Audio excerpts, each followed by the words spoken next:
Mbak Ina merupakan seorang istri dari Mas Faris, juga seorang pekerja di kantoran. Begitu juga dengan suaminya Mas Faris yang bekerja di sebuah perkantoran yang sama. Sejak sebelum menikah, mereka berdua sudah bekerja di sana sudah sekitar 8 tahun.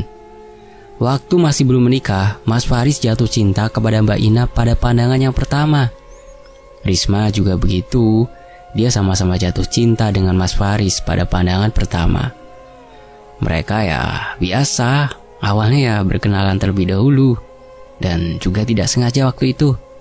Saat itu Mbak Ina sedang duduk di taman bersama dengan sahabatnya, yaitu Yuli, yang sama-sama bekerja di kantor tersebut. Kebetulan Mas Faris saat itu sedang lewat depan taman. Yuli yang mengenali Mas Faris langsung dipanggil oleh Yuli. Mas Faris pun beranjak mendatangi Yuli dan Mbak Ina. Mbak Ina terlihat canggung dan malu-malu ketika didekati dengan Mas Faris. Hatinya terasa berdebar-debar, sangat kencang sekali, seperti mau copot rasanya. Perkenalan singkat tersebut pun berlalu, dan di perkenalan itulah Mas Faris meminta kontak Mbak Ina, nomor HP-nya gitu. Tanpa menolak, Mbak Ina pun memberikan nomor handphone kepada Mas Faris. Mbak Ina dan Mas Faris sekarang saling mengirim pesan lewat chatting. Kadang mereka juga teleponan. Hubungan mereka semakin dekat hingga akhirnya mereka berpacaran. Mbak Ina dan Mas Faris menjalin hubungan selama 2 tahun. Mas Faris menyatakan keseriusannya kepada Mbak Ina untuk menikahinya. Akhirnya, Mas Faris datang ke rumah Mbak Ina untuk menemui kedua orang tua Mbak Ina, meminta restu kepada kedua orang tuanya. Ketika kedua orang tua Mbak Ina dan Mas Faris sudah merestui, mereka pun menikah. Setelah menikah, Mbak Ina dan Mas Faris masih tetap bekerja di kantor. Hingga beberapa bulan menikah, Mbak Ina dan Mas Faris mendapatkan kabar bahagia bahwa Mbak Ina dan Mas Faris telah diberi kepercayaan dari Tuhan. Mbak Ina tengah mengandung anak pertama. Saat Mbak Ina hamil, dia tidak diperbolehkan oleh Mas Faris untuk bekerja. "Sayang, kamu gak usah kerja dulu ya. Kamu cuti hamil saja." Tapi Mas..." "Gak ada tapi-tapian sayang. Kamu nurut ya apa kata aku." "Baik Mas." Semenjak hamil, Mbak Ina akhirnya cuti kerja supaya Mbak Ina lebih fokus untuk menjaga kehamilannya. Beberapa bulan kemudian Mbak Ina merasakan sakit pada perutnya. Sepertinya Mbak Ina akan segera melahirkan. Waktu itu malam hari sekitar pukul 10 malam. "Ah Mas." Jadi ada Mas Faris di rumah. Dengan sigaplah Mas Faris membawa Mbak Ina ke bidan terdekat. Sesampainya di bidan terdekat, Mbak Ina mengalami kontraksi yang sangat sakit sekali katanya. Mas Faris yang ada di samping Mbak Ina mencoba menenangkan. Hingga akhirnya sudah tiba waktunya Mbak Ina akan melahirkan. Lahirlah anak perempuan mereka yang cantik dan lucu. Saat anak pertamanya lahir, Mas Faris langsung mengazani bayinya. Singkat cerita, Mbak Ina masih sibuk mengurus anaknya yang masih bayi itu. Apalagi Mbak Ina harus memberi ASI. Kebetulan Mbak Ina dan Mas Faris masih tinggal di rumah kedua orang tua Mbak Ina. Jadi Mbak Ina ada yang ngebantu untuk merawat bayinya. Setelah anak Mbak Ina sudah semakin besar, sekitar usia 5 bulan, Mbak Ina kembali bekerja di kantor. Sedangkan anak Mbak Ina dirawat ibunya, yaitu Bu Risma. Mbak Ina dan Mas Faris biasanya berangkat ke kantor sekitar pukul 6 pagi, sedangkan pulangnya jam 8 malam. Karena harus lembur, jadi mereka jarang sekali melihat anaknya. Setiap berangkat, anaknya masih tidur. Saat pulang bekerja, anaknya juga sudah tidur. Jadi Mbak Ina dan Mas Faris bertemu bermain dengan anaknya itu setiap hari Minggu saja saat hari libur kantor. Mbak Ina masih tetap memberi ASI untuk anaknya itu. Setiap malam sebelum tidur, Mbak Ina selalu memompa ASI terlebih dahulu untuk nantinya disimpan pada kantong ASI sebagai stok ASI untuk anaknya setiap hari. Namun, meskipun begitu, Bu Risma tidak keberatan jika anak Mbak Ina dirawat oleh Bu Risma. Setiap hari Mbak Ina dan Mas Faris selalu sibuk dengan pekerjaannya. Jarang sekali berkumpul dengan keluarga. Hari-harinya disibukkan dengan kerja, dan kerja. Hingga anaknya sekarang beranjak umur 1 tahun, Mbak Ina masih tetap bekerja. Saat waktu libur kerja, Mbak Ina dinasehati oleh ibunya. "Ina, kamu itu apa nggak kasihan sama anakmu? Dia rindu loh sosok ibunya yang selalu ada dan mengurus. Kamu jangan egois begitu. Bukannya ibu nggak mau mengurus anakmu, tapi mumpung belum terlambat, nanti kamu menyesal loh. Kamu tidak tahu perkembangan anak kamu sendiri nanti, jelas Bu Risma. Seketika Mbak Ina pun termenung mendengar apa yang dikatakan oleh ibunya. Iya Bu, nanti aku bicarakan dulu sama Mas Faris, ucap Mbak Ina. Biar Faris saja yang bekerja. Kamu urus anak kamu sebagai ibu rumah tangga, atau kamu cari kerja lain yang bisa sembari rawat anak kamu gitu, Bu Risma menimpali. Sore berganti malam, Mbak Ina mengatakan kepada suaminya tentang apa yang dikatakan ibunya tadi siang. Mas, gimana kalau aku resign saja dari kantor? Memangnya kenapa sayang? Iya, aku mau lebih dekat dengan anak kita, Mas. Kan selama ini anak kita diurus terus sama ibu. Ya sudah, terserah kamu saja sayang. Aku mengizinkan apa baiknya untuk kamu. Mas, kalau aku buka usaha aja gimana? Dagang gitu? Tanya Mbak Ina. Usaha apa, Dek? Emangnya nanti kamu tidak tambah repot apa? Buka warung saja kali ya, Mas. Kan nanti anak kita bisa aku jaga di warung. Warung apa? Emang modalnya cukup? Cukup, Mas, kayaknya. Nanti aku ambil dari uang simpanan. Ya, aku dukung kamu kok. Singkat cerita, akhirnya Mbak Ina resign dari kantornya dan sibuk merawat anak. Mbak Ina tidak terlalu buru-buru untuk membuka warungnya, karena Mbak Ina juga masih belum tahu mau buka usaha apa. Mbak Ina mencoba mencari-cari di internet, mau buka usaha apa, mencari inspirasi gitu. Sembari menggendong anaknya, Mbak Ina menatap layar ponsel. Hingga akhirnya, Mbak Ina terinspirasi, tertarik untuk jualan soto. Sebelum Mbak Ina akan membuka warung soto, dia meminta pendapat terlebih dahulu kepada suami dan ibunya. Waktu itu, saat makan malam, Mbak Ina menanyakan pendapat kepada suami dan ibunya. Menurut Mas dan Ibu, kalau aku jualan soto gimana? Apa kamu gak repot, Nak? Iya, terus jualan apa dong, Bu? Sontak suasana menjadi hening. Semua memikirkan usaha apa yang cocok untuk Mbak Ina. Udah gak apa-apa, Bu. Aku bisa kok, insya Allah. Nanti kan kalau ada yang beli, aku tinggal melayani saja, tidak harus masak dulu. Semua kuah kan dimasak dulu tuh, sudah siap. Tinggal nuangin aja gitu, Bu, ucap Mbak Ina. Ya sudah, kalau kamu sudah yakin untuk membuka usaha warung itu, lakukan saja. Makasih ya. Tapi kira-kira di mana ya buka warungnya? Di pinggir jalan utama sebelah sana saja, Nak. Di sana kan banyak kios yang berjejeran, kata Bu Risma. Iya ya, Bu. Besok coba deh aku survei ke sana. Keesokan harinya Mbak Ina dan Mas Faris pergi ke kios yang ada di pinggir jalan utama. Kebetulan hari itu Mas Faris libur, jadi Mbak Ina diantar oleh Mas Faris. Sesampainya di kios pinggir jalan utama itu, Mbak Ina melihat tempatnya strategis atau tidak. Saat Mbak Ina melihat, ternyata tempatnya sangat strategis. Banyak konveksi di sekitar kios tersebut. Jadi pasti nanti banyak karyawan yang datang mampir untuk makan siang di warung. Memang terlihat kios-kios lain yang sudah ditempati warung-warung sangat ramai sekali. Banyak yang makan di sana karyawan konveksi. Terdapat satu kios yang masih kosong dan Mbak Ina pun langsung tertarik untuk menyewa kios tersebut. Mas, aku sewa kios di sini saja ya. Kayaknya tempatnya sangat strategis sekali. Iya, bagus nih, rame. Jalan utama juga orang lewat, pasti nanti banyak yang mampir sayang. Akhirnya setelah sudah yakin dengan kios tersebut, Mbak Ina langsung menghubungi nomor yang punya kios. Mbak Ina mendapat nomor HP pemilik kios dari nomor yang tertera di depan kios. Setelah menghubungi pihak pengelola kios tersebut, Mbak Ina pun telah sepakat untuk menyewa.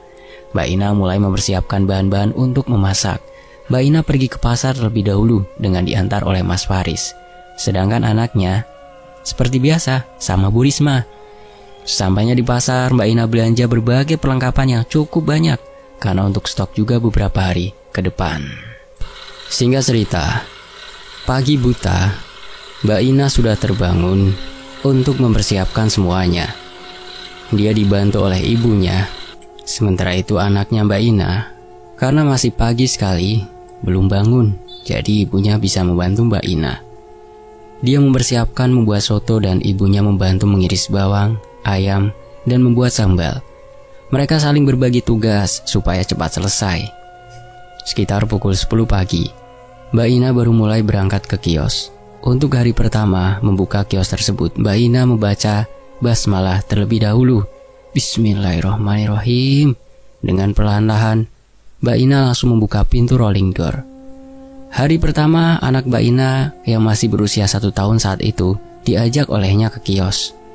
Suaminya pergi ke kantor, sedangkan ibunya sibuk beres-beres di rumah. Anak Mbak Ina diletakkan pada tempat keranjang bayi yang memang sudah disiapkan dari rumah.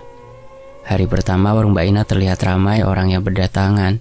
Dengan sigap Mbak Ina melayani para pembelinya, sedangkan anaknya terlihat sangat antang sekali, tidak rewel. Jadi Mbak Ina tidak terlalu khawatir dengan anaknya. Apalagi anaknya sudah diberikan susu di dalam dot dan mainan. Dia sempat kewalahan karena baru pertama buka sudah banyak yang datang. Akan tetapi, di sampingnya kios Mbak Ina yang berjarak 1 kios itu, ada warung soto juga yang sudah lama di sana. Tapi, menurut Mbak Ina, rezeki sudah ada yang mengatur, tidak akan tertukar. Jadi walaupun dagangannya sama, rezekinya beda-beda. Pemilik warung itu sebut saja Mbak Lastri. Sebelum ada warung Mbak Ina, warungnya itu jadi sasaran para pembeli dan pelanggannya. Karena memang sotonya Mbak Lastri enak. Namun di hari pertama Mbak Ina membuka warung sotonya, warung Mbak Lastri jadi sepi. Karena mungkin para pembeli itu penasaran dengan rasa soto warungnya yang baru buka. Dan ternyata setelah sotonya dicoba, beberapa pembeli itu mengatakan kalau soto Mbak Ina tidak kalah enak dengan soto Mbak Lastri. Saat Mbak Ina sedang sibuk melayani para pembeli, dari kejauhan terlihat Mbak Lastri tengah duduk di depan warungnya. Sebab warungnya sepi pembeli, namun tatapannya itu sangat tidak enak sekali. Beberapa saat kemudian setelah warung Mbak Ina sudah mulai sepi, dia rehat sebentar sambil menyuapi anaknya yang sedari tadi main sendiri.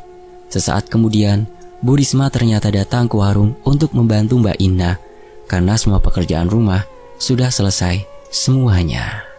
"Gimana nak warungnya?" tanya Bu Risma yang baru datang. "Alhamdulillah laris manis Bu. Ini aja aku baru rehat, dari tadi kewalahan melayani pembeli." "Alhamdulillah nak, semoga saja seterusnya laris ya." "Amin Bu. Sini biar ibu yang nyuapin saja, kamu makan aja dulu. Mumpung belum ada pembeli yang datang." Akhirnya Mbak Ina pun makan siang terlebih dahulu, sembari nunggu pembeli yang datang. Beberapa saat kemudian, pembeli pun berdatangan kembali. Entah kenapa, semua datang ke warungnya Mbak Ina. Padahal warung Mbak Lastri kan sudah lama ada di sana dulu. Tapi Mbak Ina merasa bersyukur karena dagangannya itu laris pembeli. Beberapa hari kemudian, warungnya Mbak Ina hari itu tiba-tiba saja sepi. Tidak hanya itu, Mbak Ina juga mendapati banyak sekali laron yang berterbangan di dalam warung sotonya itu. Padahal tidak musim hujan dan juga saat itu masih dalam keadaan siang hari. Alhasil, Mbak Ina saat itu hanya duduk di dalam warung sembari menunggu pembeli yang datang sambil mengibas-ngibas laron yang ada. Anaknya saat itu tidak ikut ke warung, tapi dia ada di rumah bersama dengan Bu Risma. Namun hari itu, terlihat warungnya Mbak Lastri di samping sangat ramai sekali. Tapi Mbak Ina tidak iri sama sekali, karena menurutnya mungkin hari itu bukan rezekinya. Tapi Mbak Ina tetap sabar menunggu pembeli yang datang. Saat Mbak Ina yang sedang melamun, tiba-tiba saja dia dikejutkan dengan kedatangan seseorang ke warungnya Mbak Ina. Melamun saja, kesambet loh, ucapnya. Yuli, teriak Mbak Ina terkejut. Saat itu Yuli, sahabatnya yang dulu waktu kuliah selalu bareng dengan Mbak Ina, datang bersama dengan anaknya. "Sini, duduk-duduk Yul." Akhirnya saat itu Yuli dengan anaknya pun duduk di samping Mbak Ina. "Kamu kenapa In? Kok melamun?" "Oh iya, sebelum kamu jawab, aku pesan 1 porsi soto dulu ya." "Oke siap Yul, bentar aku siapin dulu." Segera Mbak Ina pun membuatkan soto pesanannya dengan semangat, karena hari itu warungnya yang sejak pagi buka, baru kali ini ada yang beli sotonya. Beberapa saat kemudian akhirnya pesanannya Yuli pun sudah siap dan langsung diberikan kepada Yuli. "Monggo Yul." Semangkuk soto yang mengepul itu perlahan-lahan disantap oleh Yuli. Sembari saat itu mereka ngobrol-ngobrol. "Gimana Yul? Enak gak sotonya?" tanya Mbak Ina. "Kalau boleh jujur ini ya, sotonya enak-enak banget malah." Mbak Ina pun tersenyum mendengar jawaban sahabatnya itu. yang akhirnya menyicipi soto buatannya. "Oh iya In, tadi kamu belum jawab pertanyaan aku." "Iya Yul, ini aku lagi mikir kenapa warung tiba-tiba sepi. Terus tapi itu lihat warung soto sebelah milik Mbak Lastri ramai sekali." "Sabar In, namanya jualan, ya kadang sepi kadang ramai. Jangan menyerah ya, tetap semangat." Ketika sedang ngobrol, tiba-tiba Yuli diserang oleh beberapa laron yang berterbangan menghampirinya. Dan itu membuatnya tidak nyaman, apalagi sedang makan. "Duh, ini kenapa banyak laron ya In?" "Itu dia Yul, aku juga bingung. Padahal biasanya gak ada sama sekali. Padahal juga belum musim hujan." "Maaf ya Yul, bikin kamu gak nyaman," imbuh Mbak Ina. "Udah, gak apa-apa. Paling bentar lagi juga pergi sendiri." Akan tetapi anaknya Mbak Yuli yang berusia 1 tahun sama dengan anak Mbak Ina, tiba-tiba saja nangis kejer kala melihat ke pojok warung. Dia terus menangis, membuat Mbak Yuli kebingungan, hingga akhirnya Mbak Yuli pun pamitan untuk pulang saja karena anaknya rewel. Mbak Ina pun tidak memaksa. Soto yang sudah dimakan Mbak Yuli tadi, akhirnya kata Mbak Ina tidak usah dibayar, anggap saja kalau itu traktirannya. Mbak Yuli mengucapkan terima kasih banyak karena sudah dikasih soto gratis dan meminta maaf sudah merepotkan. Setelah sahabatnya itu pergi, tiba-tiba saja Mbak Ina dikejutkan dengan suara yang terjatuh di belakang, tepatnya di dapur untuk cuci. Prang! Terdengar suara mangkok yang terjatuh ke lantai. Segera Mbak Ina yang terperanjat pun langsung lari ke belakang. Akan tetapi, hal yang membuat Mbak Ina heran, di lantai yang tadi terdengar benda jatuh, di sana tidak ada pecahan mangkok sama sekali. Malah dia dikejutkan dengan darah yang bercacaran di dapur, dan baunya sangat amis sekali serta anyir. Tiba-tiba, Mbak Ina kaget saat pundaknya ada yang menepuk dari belakang. Sontak, dia pun menoleh ke belakang. Dia terlonjak kaget, karena ternyata yang datang itu Mas Faris. Yang Mbak Ina tahu suaminya itu masih kerja biasanya, tapi ternyata Mas Faris pulang cepat. "Kamu Mas ternyata," ucap Mbak Ina kaget. Jantungnya sangat berdebar-debar kencang sekali dan nafasnya tidak beraturan. "Kamu kenapa sih Dek? Kok panik gitu?" tanya Mas Faris. "Itu loh Mas, tadi aku dengar dari depan ada mangkuk pecah. Disamperin malah gak ada pecahannya, tapi malah ada darah yang bercacaran tuh, lihat," ucap Mbak Ina menoleh ke arah lantai sambil menunjuk dengan jari telunjuk. "Mana Dek? Gak ada apa-apa kok," jawab Mas Faris heran. "Tapi tadi aku lihat ada banyak darah, baunya amis," ucap Mbak Ina tertegun. Sudah, kamu cuma halusinasi saja." Mbak Ina yang menggaruk-garuk kepalanya segera ke depan bersama dengan suaminya. Dia menanyakan kepada Mas Faris yang tiba-tiba sudah pulang. Mas Faris pun bilang kalau memang kerjaannya sudah selesai. Setelahnya Mbak Ina menyiapkan soto dan nasi untuk Mas Faris makan siang. Beberapa saat kemudian akhirnya mereka makan siang bersama. Saat itu Mbak Ina sambil cerita soal warungnya yang hari itu sangat sepi sekali, dan juga cerita soal Yuli dan anaknya yang tadi datang ke warung mencicipi sotonya. "Yang sabar Dek, namanya jualan itu yo, kadang sepi kadang ramai," ucap Mas Faris. Mbak Ina pun menghela nafas karena dia benar-benar capek. Bukan capek kerja, tapi capek menunggu pembeli yang datang dari pagi. Akhirnya, saat itu mereka memutuskan untuk buka warung sampai malam hari, karena mubazir kalau nanti dibuang kuahnya, apalagi Mbak Ina buatnya lebih banyak. Mbak Ina akan buka warung sampai malam ditemani dengan Mas Faris, dan mungkin nanti anaknya juga diajak ke warung. Malam hari pun tiba, warung Mbak Lina terlihat sudah tutup. Anaknya pun sudah diajak ke warung tadi sore oleh Mas Faris. Habis maghrib ada beberapa pembeli yang datang untuk sekalian makan malam di warung. Mbak Ina pun dengan semangat melayani para pembeli yang datang dibantu oleh Mas Faris. Sedangkan anaknya yang sedang mainan sendiri di tempat yang sudah disediakan. Akan tetapi setelah pembeli itu tengah menyantap soto panas yang sangat menggugah selera, tiba-tiba saja salah satu dari mereka berteriak, "Ih, apaan ini? Jorok banget!" Segera Mbak Ina dan Mas Faris menghampiri pembeli yang teriak itu. "Maaf Bu, ada apa ya?" Tanya Mbak Ina perlahan. Mbak, ini jualan gak sih? Kalau jualan yang bersih dong. Masa sotonya ada belatungnya? Astagfirullahaladzim. Maaf Bu sebelumnya, tapi saya selalu menjaga kebersihan. Kalau nggak percaya tuh lihat sendiri. Mbak Ina dan Mas Faris penasaran, langsung melihat ke arah mangkok soto ibu itu. Dan memang benar di dalamnya itu ada 3 belatung yang menjijikan. Sudahlah Mbak, Mas, saya ndak jadi makan di sini. Jadi nggak nafsu makan. Saya juga nggak mau bayar. Iya Bu, kami minta maaf Bu. Sebelum ibu itu beranjak pergi, tiba-tiba pembeli yang lain juga teriak sama mengeluh kalau soto pesanannya itu ada belatungnya. Yang bener nih soto punya saya juga ada belatungnya gak beres kalian jualannya.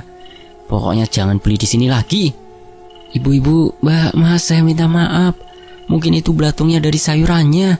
Nanti saya janji akan lebih bersih dan berhati-hati lagi. Alah, ayo pergi, timbal salah satu ibu-ibu yang sudah kesal. Setelahnya mereka semua pun pergi dari warung Mbak Ina tanpa membayar sama sekali soto pesanannya. Mbak Ina tertunduk lemas setelah kepergian para pembeli tadi. Bahkan air matanya mulai menetes membasahi pipinya. Bagaimana tidak, dia yang dari pagi jualan belum laku, dan saat laku malah mendapat perlakuan tidak enak dari pembeli. Dan bahkan kejadian yang aneh yang membuatnya heran dan bingung. Karena pasalnya Mbak Ina tadi sama Mas Faris saat membuatkan soto tidak mendapati belatung sama sekali di mangkok soto itu. Sudah Dik, kamu yang sabar. Ini ujian buat kita. Akhirnya Mas Faris yang membereskan semua mangkuk dan membuang sotonya. Sementara Mbak Ina dibiarkan istirahat karena masih lemas. Setelah selesai mencuci mangkoknya, Mas Faris memberikan teh hangat untuk Mbak Ina. Ini, diminum dulu Dek, biar kamu lebih tenang. Makasih ya Mas.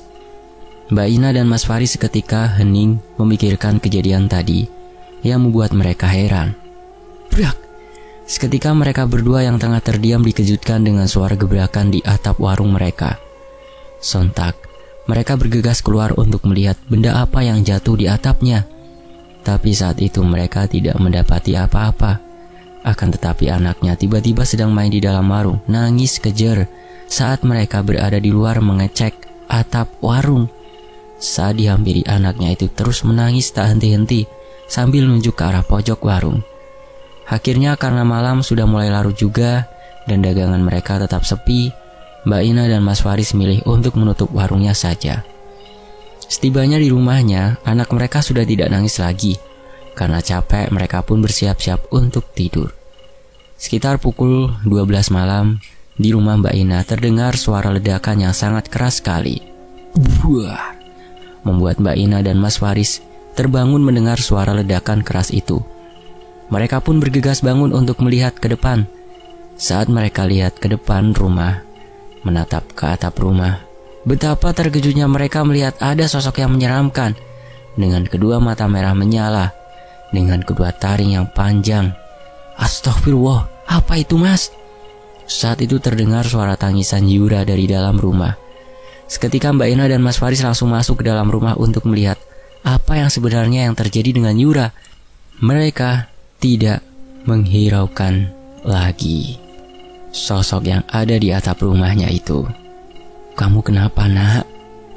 Terlihat Yura sedang duduk menekuk kaki dengan kedua tangan sangat ketakutan di pojok kamar. Tapi Yura hanya bisa terus menangis.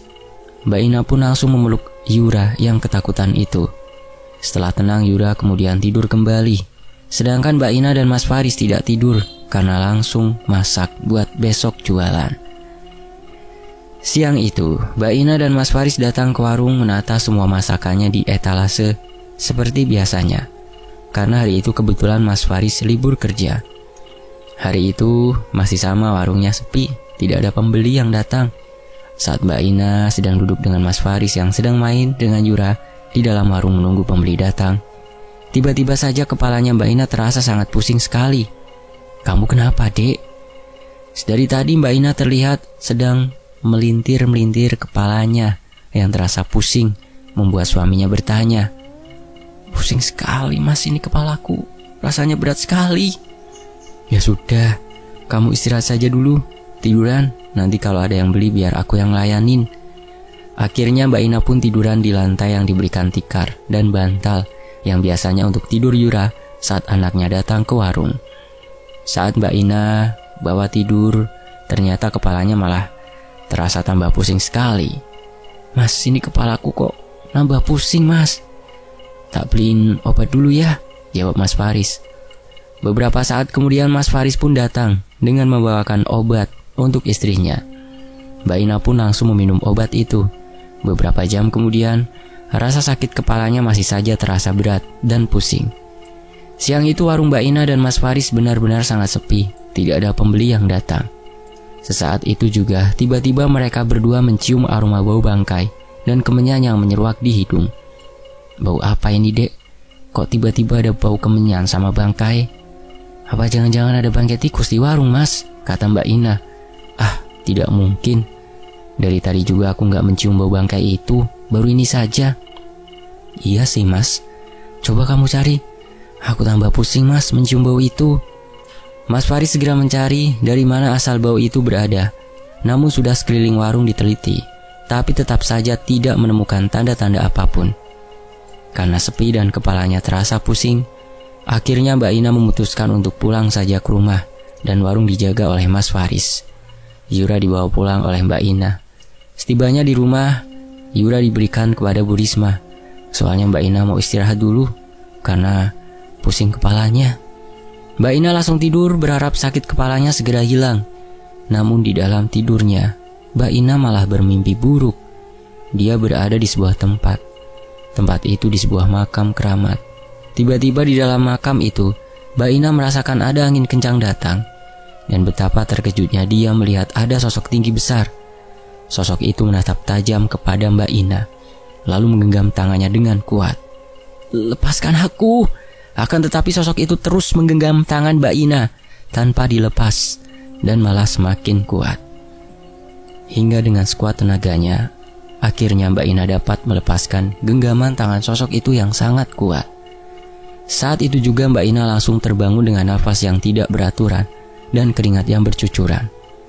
Kamu kenapa, Dik? Dari tadi aku dengar kamu teriak-teriak. Yang ternyata dia sudah pulang dari tadi dan sudah menutup warung. Aku mimpi buruk, Mas. Mimpi apa? Pasti kamu tadi belum berdoa ya. Aku mimpi ditarik sosok hitam besar menyeramkan, Mas. Wes, sudah gak usah dipikirkan. Itu cuma bunga tidur. Nah, sampean kok pulang, Mas? Terus warungnya gimana? Sudah aku tutup, Dek. Soalnya sepi banget. Aku juga ngantuk. Yang ramai malah warung sotonya Mbak Lastri yang sebelah warung kita. Mbak Ina pun menghela nafas panjang dan dia segera bangkit menuju ke dapur untuk mengambil air putih. Saat itu rasa pusingnya sudah mendingan. Malam harinya, setelah mengalami mimpi itu, tiba-tiba saja Mbak Ina demam tinggi hingga tubuhnya kejang-kejang menggigil.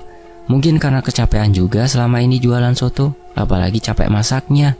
Bangunnya dini hari, nanti disiapin siangnya ngelayanin pembeli.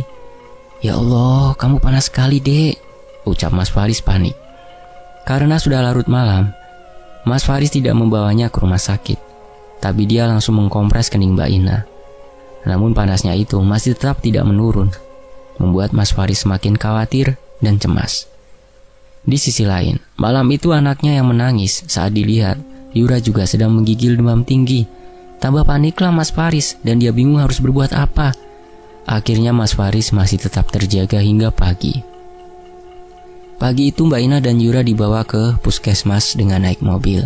Sesampainya di puskesmas, mereka berdua langsung ditangani oleh mantri penjaga puskesmas. Namun saat sudah diperiksa oleh mantri, katanya mereka tidak menderita sakit apa-apa, hanya capean gitu katanya. Dan setelah sampai rumah, setelah diminumkan obat untuk Yura dan istrinya, Mas Faris membuatkan minyak yang dicampur dengan bawang merah untuk mengolesi tubuh Yura yang panas, serta mengolesi juga pada tubuh Mbak Ina. Namun hasilnya masih tetap sama. Mas Faris mencoba untuk selalu membacakan doa terus-menerus dan berwirid sholawat.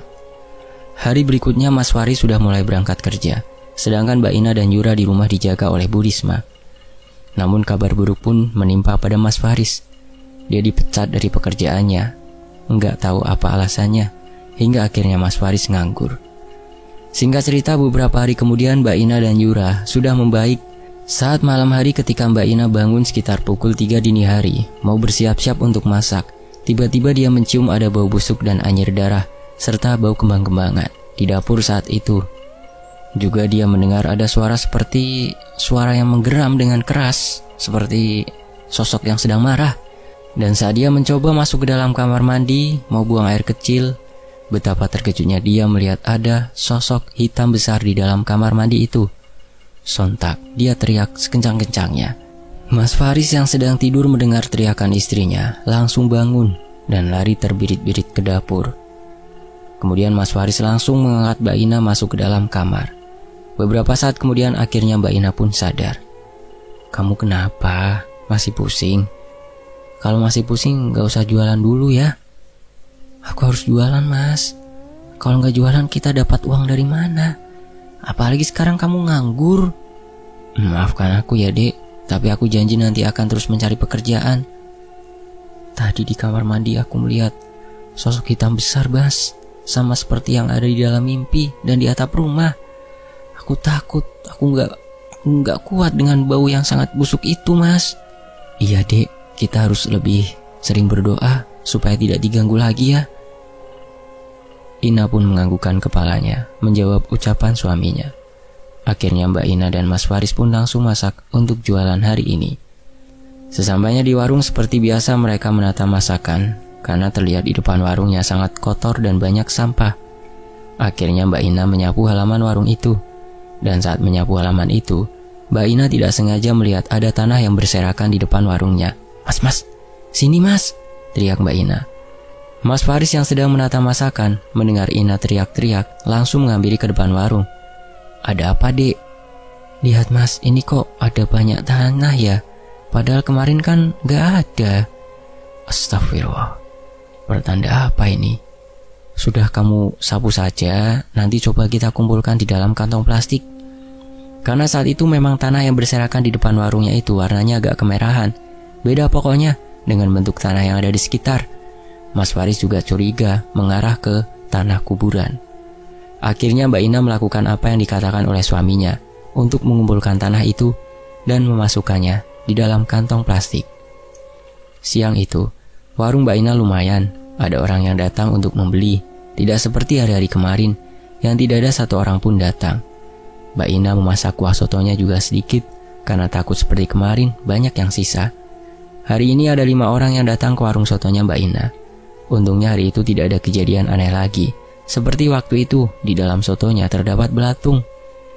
Malam harinya, tiba-tiba perut Mbak Ina terasa sangat mules, seperti ditusuk-tusuk, bahkan seperti diremas-remas dengan kuat, membuat dia merintih-meringis kesakitan dengan apa yang dideritanya malam itu.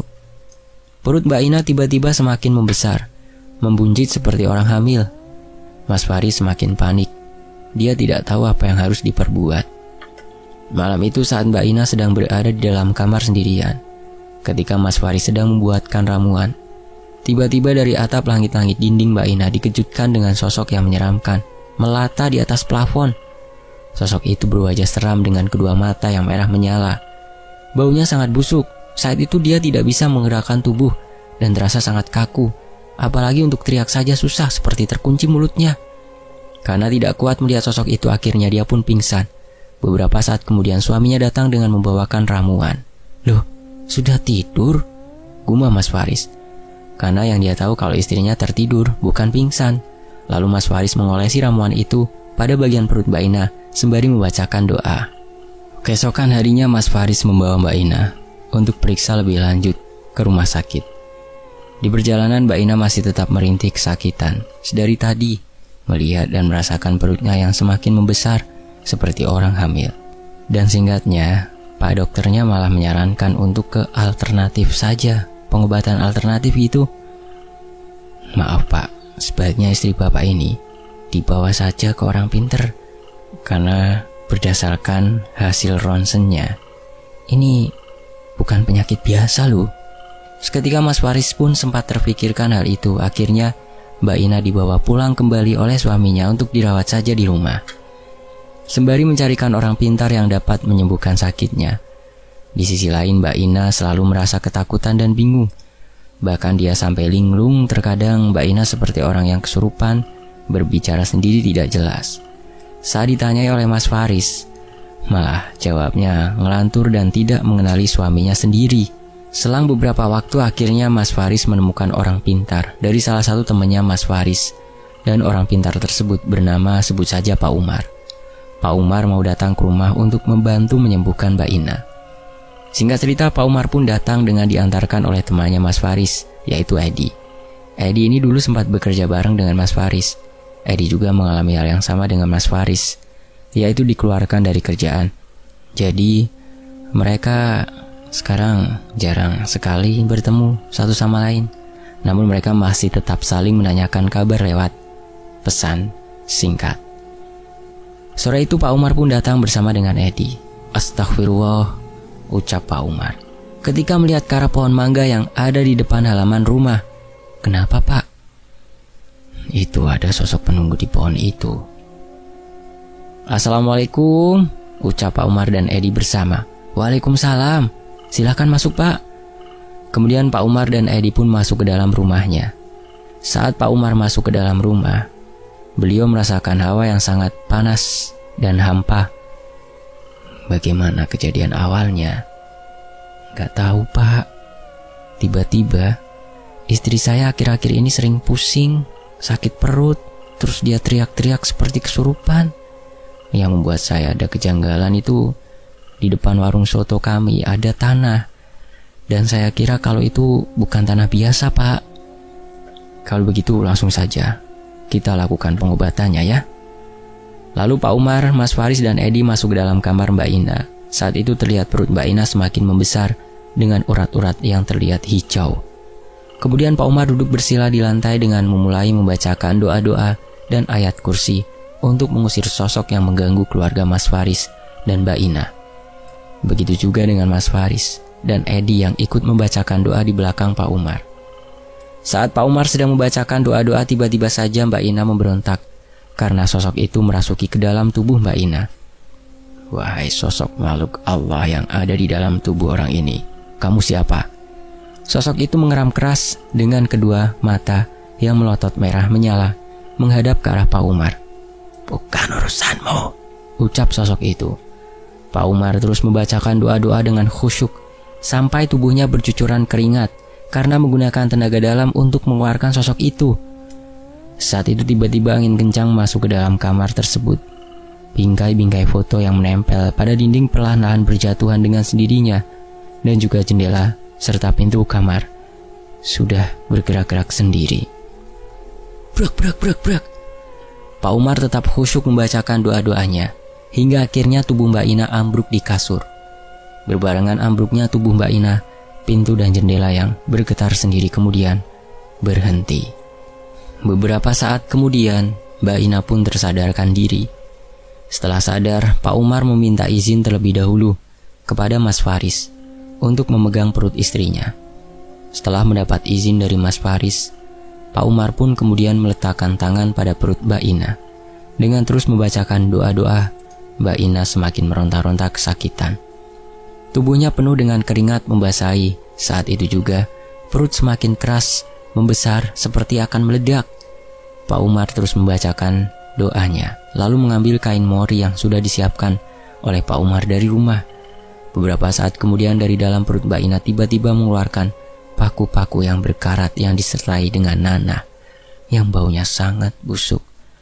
Paku-paku yang keluar dari perut itu kemudian diletakkan di kain mori. Dengan pelan-pelan perut Mbak Ina menjadi kempes seperti semula. Itulah sebuah karunia dari Tuhan Yang Maha Kuasa. Istrimu ini telah diguna-guna oleh seseorang agar usahanya ini tutup atau bangkrut. Siapa sih Pak yang tega melakukan ini? Tanya Mas Faris. Kamu tidak perlu dendam, tidak baik.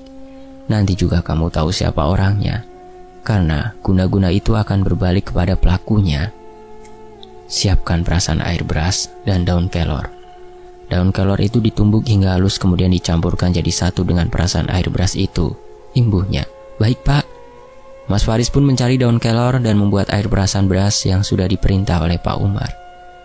Kemudian Pak Umar pergi ke depan rumah, lalu membakar paku dengan kain mori itu di depan rumah dengan dibacakan doa-doa, hingga akhirnya paku itu sudah berubah jadi abu. Air perasan beras itu kemudian disiramkan ke sekeliling rumah. Singkat cerita, Pak Umar dan Mas Faris serta Edi pergi ke warung soto untuk melihat apa yang sebenarnya terjadi. Pak Umar melihat ada sosok hitam raksasa yang membuat menutupi warung soto Mbak Ina sehingga warungnya tidak ada yang datang untuk beli. Mereka semua melihat ada tanah kuburan bersebaran di depan warung. Pak Umar memerintahkan Mas Faris untuk menyapu dan dikumpulkan jadi satu. Pak Umar kemudian membacakan doa-doa untuk mengusir sosok yang ada di dalam tanah itu dan akhirnya berhasil. Setelah itu air perasan beras dengan daun kelor sisa tadi kemudian disiram-siramkan ke sekeliling warung soto Mbak Ina. Buang tanah kuburan itu ke pantai. Iya baik Pak. Keesokan harinya, Mas Faris membawa tanah kuburan yang sudah dikumpulkan itu, lalu dibuang ke pantai. Singkat cerita, sekarang Mbak Ina dan Mas Faris serta anaknya sudah tidak diganggu lagi. Bahkan sekarang usaha warung soto menjadi ramai lagi seperti semula saat pertama buka. Sedangkan warung Mbak Lastri terlihat tutup. Bahkan Mbak Ina dan Mas Faris mendengar kabar kalau Mbak Lastri mengalami sakit yang sama dengan Mbak Ina waktu itu. Mendengar kabar itu akhirnya Mbak Ina dan Mas Faris tahu siapa pelaku yang mencoba mencelakai keluarga Mbak Ina dan membuat usahanya bangkrut. Meskipun begitu Mbak Ina dan Mas Faris tidak dendam karena sudah ikhlas dan memaafkan Mbak Lina. Semoga kita selalu dalam lindungan Allah Subhanahu wa Ta'ala dan dijauhkan dari orang-orang yang mencoba mencelakai kita. Rezeki sudah ada yang mengatur, tidak akan tertukar. Hilangkanlah sifat iri dengki yang membuat buta hati. Dekatkan diri kepada Allah. Pertebal iman kita. Tamat. Terima kasih sudah menyimak kisah ini di Tony FS. Sampai jumpa di kisah lainnya. Tetap di Tony FS. Saya pamit. Wassalamualaikum.